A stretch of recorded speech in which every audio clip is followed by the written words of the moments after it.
Hello, losers! My name is Corey, and welcome to this Losers movie review of I Don't Feel at Home in This World Anymore. Yes, that is the title of this film. It is a Netflix original film, and it stars Melanie Lynskey and Elijah Wood. Yes, you heard it right. Frodo Baggins himself is in this movie. Since this movie is released on Netflix, it doesn't get an official MPAA rating, but if it did, I would definitely say that it gets a rated R rating for language, violence, and bloody violence, but I will get to that later. So, Melanie Lynskey plays Ruth, a depressed single woman who decides to track down these thieves that broke into her house and stole some expensive silver from her. She was very good in this role. I thought she was very convincing as someone who's fed up with people just being jerks for no reason. She had some great chemistry with Elijah Wood too. Their characters are very different from each other in some ways, but very similar in others. So they are a great balance for each other. And speaking of Elijah Wood, he was excellent and hilarious. He plays Tony, this off-the-wall weirdo who lifts weights in his backyard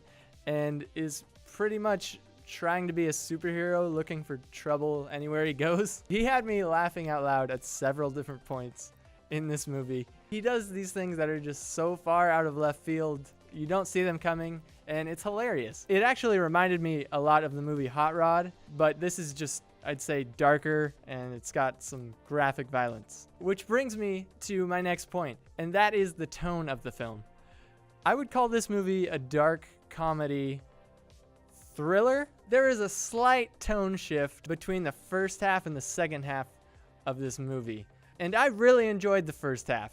It starts out with some really funny scenes, with some really witty dialogue, with some moments of suspense that hint at those dark elements. I wasn't sure if they were going to go there or not, but they do. They definitely do. I think the tone of the first half of the movie worked much better. Not to say that I didn't like the second half, because I really did. I still really liked this movie, actually, and I liked the ending too.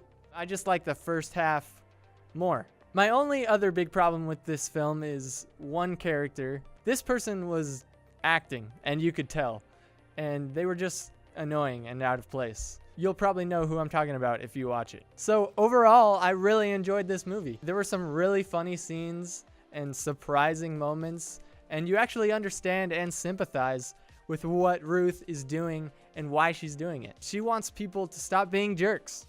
Simple as that.